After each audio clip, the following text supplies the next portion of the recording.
As you know, we are studying the sources of the Constitution और so far जो हमने study किया sources of constitution में उसमें हमने इंटरनल सोर्सेज में government of India act 1935 study किया। ये ओनली इंटरनल सोर्स है। और एक्सटर्नल सोर्सेज में हमने यूके यानी इंग्लैंड और यूएस इनसे क्या इंडिया ने बारो किया अपने कॉन्स्टिट्यूशन मेकिंग के लिए, वो हमने स्टडी किया। बट राइट देन जो आज हम देखेंगे एक्सटर्नल सोर्सेज में यूके और यूएस के बगैर जो बाकी कंट्रीज है उनमें से इंडिया ने उनसे क्या बारो किया, लेट अस सी। सबसे पहले हम बात करेंगे यहाँ पे आयरलैंड की। आयरलैंड देखना पड़ेगा कि आयरिश कॉन्स्टिट्यूशन से क्या बारो किया गया। What Indian constitution makers borrowed from Irish constitution? सबसे पहले आयरलैंड से जो बारो किया गया वो है DPSP, that is Directive Principles of State Policy।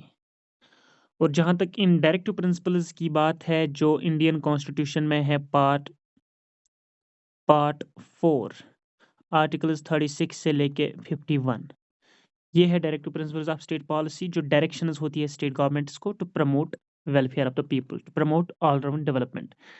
लेकिन इंपॉर्टेंट बात यहाँ पर यह है, अगर इंडिया ने बारो आयरलैंड से किया, खुद आयरलैंड ने ये बारो किया था स्पेन से। आयरलैंड ने स्पेनिश कॉन्स्टिट्यूशन से डायरेक्टिव प्रिंसिपल्स को बारो किया और आयरलैंड से फिर ये डायरेक्टिव प्रिंसिपल्स इंडिया ने बारो किए। दूसरी चीज जो आयरलैंड से इंडिया ने बारो किया वो है राज्यसभा के लिए जो 12 मेंबर्स प्रेसिडेंट नॉमिनेट करता है, 12 nominated members to Rajya Sabha।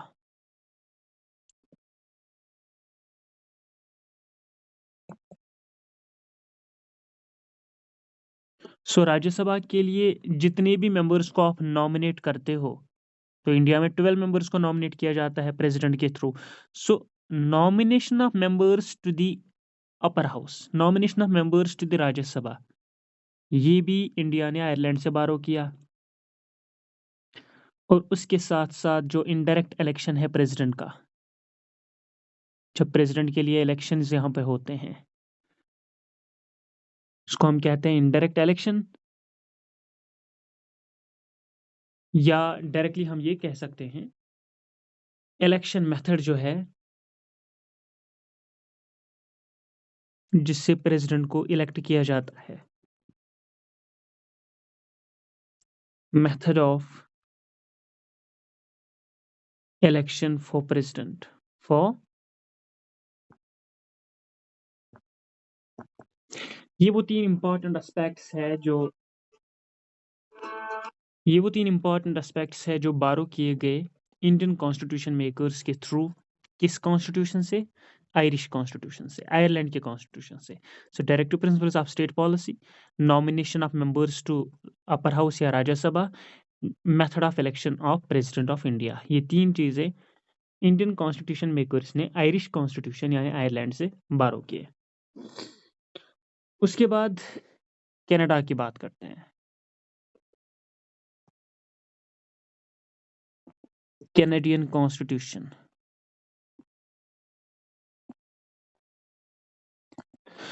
जब हम कैनेडियन कॉन्स्टिट्यूशन की बात करते हैं तो इंडिया ने कनाडा के कॉन्स्टिट्यूशन से क्या क्या बारो किया, लेट अस सी। सबसे पहले हम कहते हैं India is having federation. India is federal. Federation means division of powers between centre and state. Federal में क्या है इंडिया के पास, with strong centre, central government को ज़्यादा पावर्स है as compare to state. Powers को डिवाइड किया गया है सेंटर और स्टेट के बीच, दैट इज फेडरेशन। जब हम कहते हैं India is federal with strong centre, ये बारो किया गया कैनेडियन कॉन्स्टिट्यूशन से। उसके साथ साथ with time as per circumstance से जो आपको कुछ सब्जेक्ट आइटम्स पर लेजिस्लेशन करनी पड़ती है वो रेजिडुअरी लिस्ट में आते हैं। जैसे वी कैन से जो रेजिडुअरी पावर सेंटर के पास है वो भी कनाडा से बारो किया गया। रेजिडुअरी पावर्स टू सेंटर, ये भी कनाडा से बारो किया गया। Federation with strong centre Canada से, residuary powers to the centre, ये भी कनाडा से। और जो गवर्नर्स है स्टेट के लिए, उनको हम कहते हैं, उनको सेंट्रल गवर्नमेंट अपॉइंट करती है, central government. So appointment of governors for the states, appointment of state governors, ये भी कनाडा से बारो किया गया।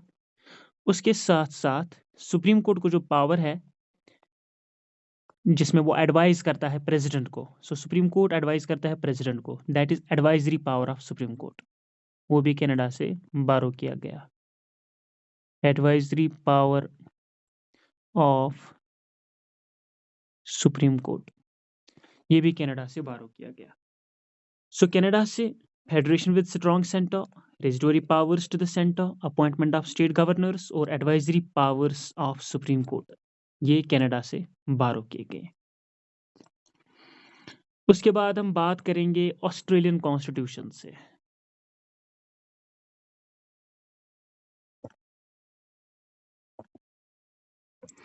ऑस्ट्रेलियन कॉन्स्टिट्यूशन से क्या बारो किया गया, लेट अस सी। सबसे पहली चीज, कनकरेंट लिस्ट। जब हम बात करते हैं कनकरेंट लिस्ट की, जब हम कहते हैं फेडरेशन में डिवीजन ऑफ पावर्स है, इसमें कुछ पावर सेंटर को, कुछ स्टेट्स को, लेकिन एक लिस्ट होती है चीज़ों की, आइटम्स भी, सब्जेक्ट मैटर्स की, जिन पे कानून सेंटर भी बनाती है, स्टेट भी बनाती है। ना वो स्टेट लिस्ट में आते हैं, ना वो सेंट्रल लिस्ट में आते हैं, क्योंकि उन चीज़ों पे दोनों को हक है कानून बनाने का। तो वो आइटम्स आते हैं कंकरेंट लिस्ट में। सो कंकरेंट लिस्ट में वो सब्जेक्ट आइटम्स या मैटर्स है, मामलात है, जिन पे सेंटर और स्टेट गवर्नमेंट दोनों को पावर्स है कानून बनाने का, लेजिस्लेट करने का। और ये कनकरेंट लिस्ट में आते हैं, और ये कनकरेंट लिस्ट ऑस्ट्रेलियन कॉन्स्टिट्यूशन से बारो किया गया। इसके अलावा अगर हम कुछ प्रोविजंस देखेंगे जो ट्रेड के रिलेटेड है, trade plus commerce, so trade plus commerce provisions, ये भी ऑस्ट्रेलिया से बारो किए गए, तिजारत के रिलेटेड। उसके साथ साथ लोकसभा और राज्यसभा कोई बिल पास करते हैं, लेकिन दूसरा हाउस, अगर लोकसभा ने पास किए, राज्यसभा ने ऐतराज जताया, अगर ये मनी बिल ना हो, ऑर्डिनरी बिल हो, या राज्यसभा ने बिल पास की, लोकसभा ने ऐतराज जताया, तो एक हाउस पास करेगा, दूसरा हाउस ऐतराज जताता है, वहां पर फिर प्रेसिडेंट बुलाता है दोनों हाउसेस का common session.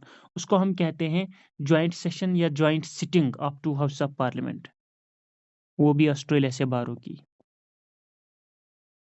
Article 108, joint sitting of both houses of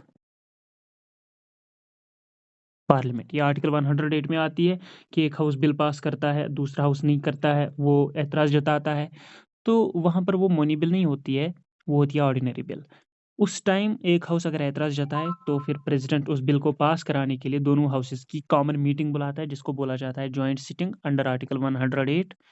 deadlock होता है, तो डेडलॉक दो हाउसेस के बीच खत्म करने के लिए ज्वाइंट सिटिंग बुलाई जाती है, और ये ज्वाइंट सिटिंग जो है, ये भी ऑस्ट्रेलियन कॉन्स्टिट्यूशन से बारो कर दी गई है।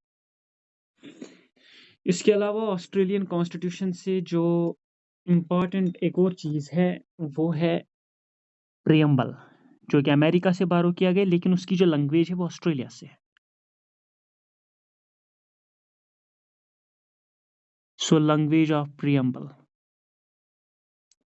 ये भी ऑस्ट्रेलिया से बारो की। सो ऑस्ट्रेलिया से concurrent list, trade commerce provisions, joint sitting of both houses, and language of preamble.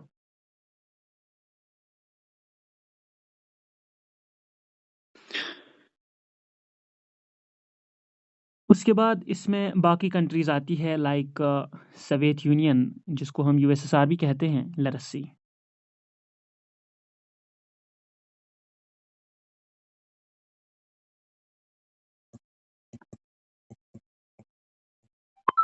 Soviet union, USSR constitution से इंडिया ने क्या बारो किया?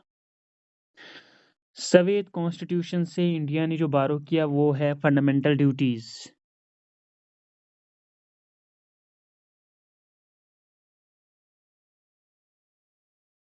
जो आर्टिकल 51 ए में है, पार्ट 4 ए में है, ये फंडामेंटल ड्यूटीज यूएसएसआर से बारू कर दी गई। इसके साथ साथ यूएसएसआर से जो 5 ईयर प्लानिंग है वो बारो कर दी गई थी।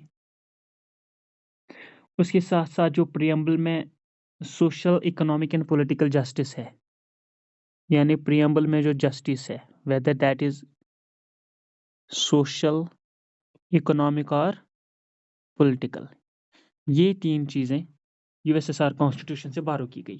Fundamental duties, 5 year planning and social, economic and political justice. उसके बाद फ्रेंच कॉन्स्टिट्यूशन। सो फ्रांस से क्या बारो किया गया? फ्रांस से बारो किया गया रिपब्लिक, जो कि प्रियम्बल में है, that head of the state will be directly or indirectly elected by the people, that is president. So preamble का जो रिपब्लिक है, और प्रियम्बल में जो आइडिया है लिबर्टी, इक्वालिटी एंड फ्रैटर्निटी का। सो प्रियम्बल में रिपब्लिक, लिबर्टी, इक्वालिटी, फ्रैटर्निटी, ये फ्रेंच कॉन्स्टिट्यूशन से बारो किया गया। उसके बाद साउथ अफ्रीकन कॉन्स्टिट्यूशन। सो साउथ अफ्रीका से क्या बारो किया गया? लेट अस सी। साउथ अफ्रीका से बारो किया गया कॉन्स्टिट्यूशन में आप कोई भी तब्दीली करोगे, कोई भी मॉडिफिकेशन करोगे, ऐड करोगे, डिलीट करोगे, मेजर या माइनर चेंज करोगे, उसको हम मॉडिफिकेशन कहते हैं। लेकिन वो कॉन्स्टिट्यूशन में वो मॉडिफिकेशन जब करते हो तो हम उसको बोलते हैं कॉन्स्टिट्यूशनल अमेंडमेंट। सो साउथ अफ्रीका से बारो कर दी गई कॉन्स्टिट्यूशनल अमेंडमेंट प्रोसेस। कॉन्स्टिट्यूशन के रिलेटेड जो आप चेंजेस लाओगे, कब आपको स्पेशल या सिंपल मेजॉरिटी चाहिए या रेटिफिकेशन ऑफ स्टेटस चाहिए। So constitutional amendment South African constitution से बारो किया गया। उसके साथ साथ जो इनडायरेक्ट इलेक्शन होता है राज्यसभा के लिए, so election to the members of Rajya Sabha, election to members of Rajya Sabha, ये भी साउथ अफ्रीकन कॉन्स्टिट्यूशन से बारो किया गया। सो ये 2 चीज़ें, कॉन्स्टिट्यूशनल अमेंडमेंट और election to members of Rajya Sabha, ये बारो किया साउथ अफ्रीकन कॉन्स्टिट्यूशन से। उसके बाद जापान। सो जिस तरह ब्रिटिश से कुछ प्रोसीजर्स फॉलो करते हैं लेजिस्लेशन में, जिसको हम बोलते हैं प्रोसीजर एस्टैब्लिश्ड बाय लॉ, वही प्रोसीजर्स जापान से भी बारो किए गए। सो कुछ प्रोसीजर्स ब्रिटिश के फॉलो होते हैं तो कुछ जापान के फॉलो होते हैं एज पर लॉ।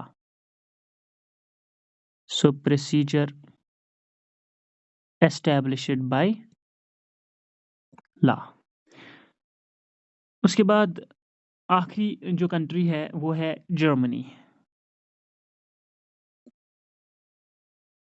जर्मनी की कॉन्स्टिट्यूशन को कहा जाता है वीमर कॉन्स्टिट्यूशन ऑफ जर्मनी।